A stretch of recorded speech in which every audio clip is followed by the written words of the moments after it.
Hi there. Welcome back to my channel, Invest for Income. Just want to give you guys an update on my portfolio. As you can see, we're at $267,301.84. 1.46% in the green today. And today was a really great day in the market. And so let's look at dividends. As you guys can see, we're at $59,610.94 and $4,967.58 on a monthly basis. And so I'm still collecting dividends. Pretty much all week, starting on Monday, was we're just in the red, a bunch of red days. So I did end up doing a lot of buying. But as you guys see today, a pump. So the market's going back up again, which is great. And the fear and greed index is back in greed. Yesterday was in neutral. Now we're back into greed, which is great. And so if we actually go to my actual Robinhood portfolio here, let's open that up. Okay. And so as you guys can see here in my actual Robinhood portfolio, I'm actually up almost 3% just today.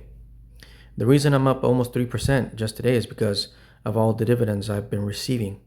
I've been getting payments of those dividends from all the different ETFs that I own. And so it did reduce my margin and it increased my buying power. And so, for example, SPY from NEOS, here's the dividend that it's supposed to pay. And according to this, it hasn't paid it. It's still pending, but I don't know why. It already paid me. Okay.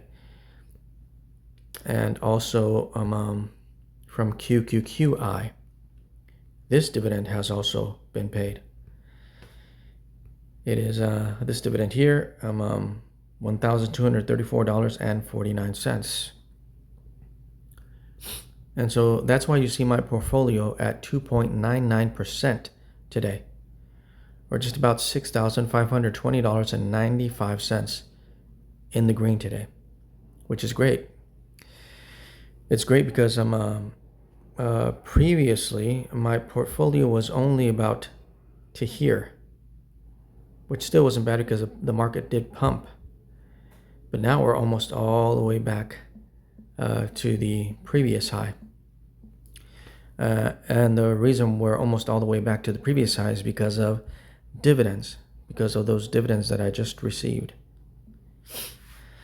And so as you guys can see, this is like a secondary paycheck that I receive from buying these ETFs that pay dividends on a monthly basis or on a weekly basis.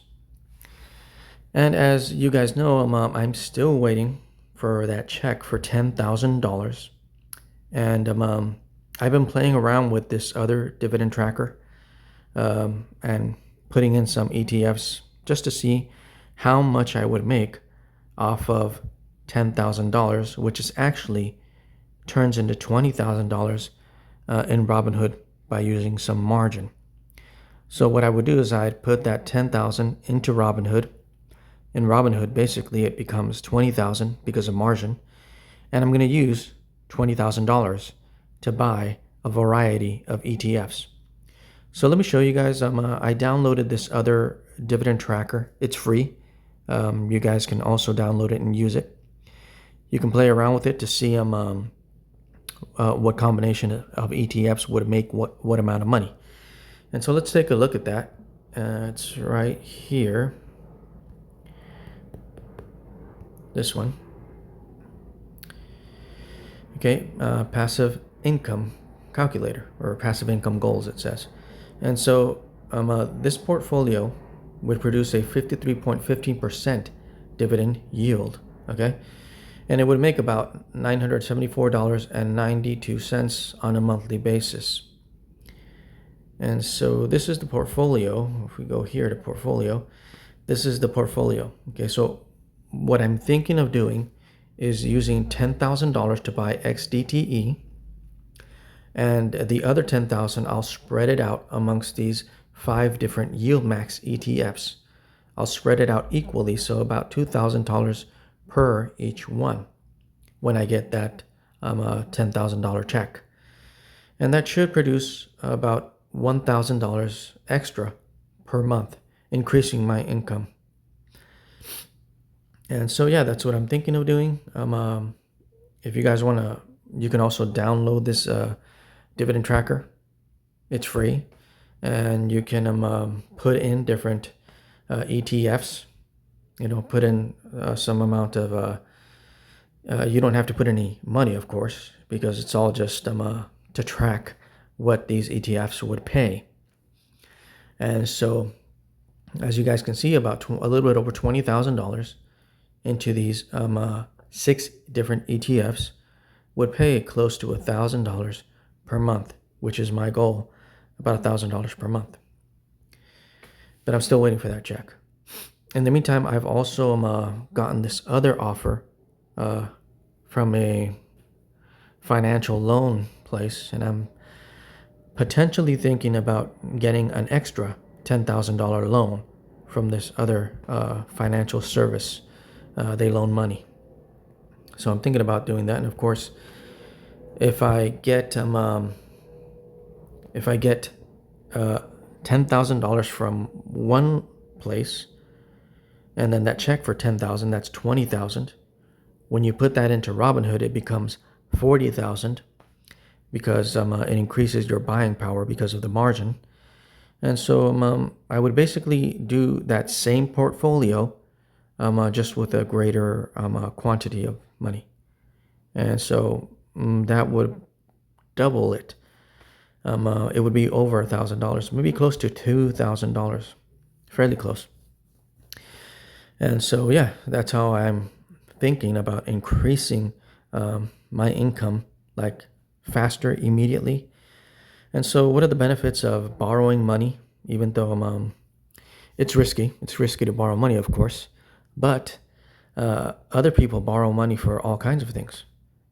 People borrow money to buy a car, and as soon as you drive the car off the lot, it immediately begins to lose value.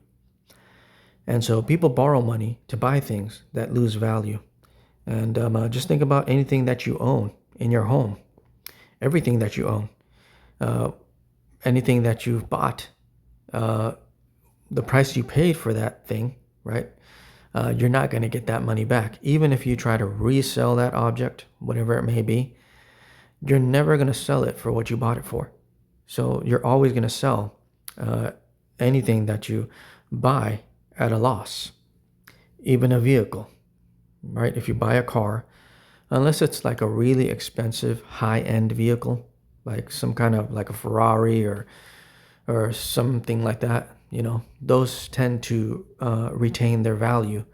And sometimes they increase in value, but at least they retain their value, at least from what I've heard. But just a normal everyday car, it's going to lose value. But of course, if you take out a loan to buy something that increases in value and pays you something, well, then that's a different story. That's entirely different, because now you're buying something that's actually going to go up in value. And as it goes up in value, it's also paying you something, which is really good and really great. So I guess it's about how to use money, right? How to use money to make more money. Okay, I don't know if you've ever heard of this guy. You may, I'm pretty sure you've heard of him. He's quite famous. Dave Ramsey's, right? I used to listen to him a lot, and at the beginning of my financial journey, I was doing what his plan is, right? Save money, save for a rainy day, lower your expenses, and doing all that. And for a long time, all that did work. It worked out great for me. I lowered my expenses, cut costs. I wasn't buying anything or going out to eat. And for a long time, I was just saving money.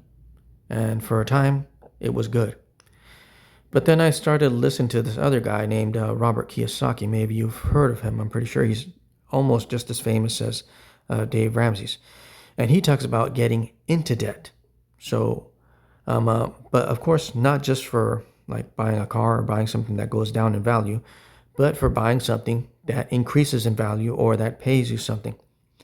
As a matter of fact, he kind of really talks a lot about like real estate and gold and Bitcoin and stuff like that. While Dave Ramsey also talks about real estate, but he's more about like save up the money to buy a house. You know, don't get into debt. Don't do that. It's not a good idea, right? That's his point of view.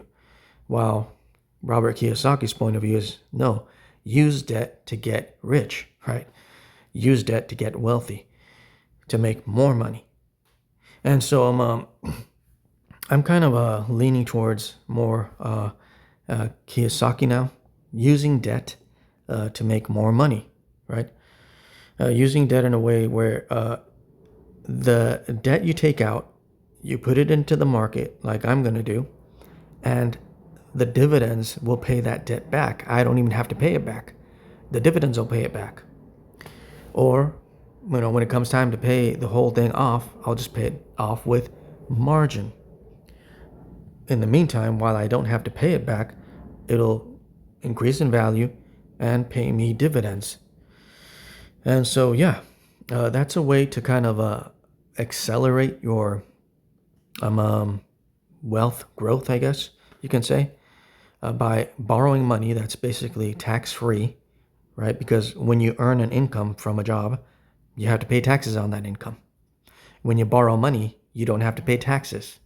So that's a benefit of borrowing money. Also, I mean, you can get a big pile of cash from borrowing money immediately, which is also great. If you were just depending on your income, then you'd have to save the income to be able to get a pile of cash to then do something with. Okay. And so, yeah, I think it's a good, well, for me, this is not financial advice, of course. For me, it's good. Borrow some money, put it in the market, have it increase in value, and pay me dividends. So that's my plan moving forward, and that's what I'm looking forward to. I am feeling enthusiastic about the stock market. I think it will continue to go up, especially in the long run, in the long term. In the short term, it may go down just like it did during this week, and now it's bounced back. Don't know what it's going to do in the short term, but in the long run, in the long term, I know that it's going to go up. And so to me, it does make sense to borrow some amount of money to put into the market and to have that money work for me, increasing my income and increasing the value of my portfolio. So if you guys want to continue watching me grow my portfolio, watching me grow my dividends, if you guys got any questions, please put them in the comments down below. I'll be more than glad, more than happy to answer any of your questions. Or if you have any comments about, for example, an ETF that I may not be aware of course, an ETF that pays dividends. If there's some ETF out there that I'm not aware of that pays dividends and it's a really good ETF, please let me know about it in the comments. I would really appreciate that. So please like, share, and subscribe to my channel. I really would appreciate it. And leave me a comment. And you guys have a great weekend. God bless. Talk to you in the next video. Bye.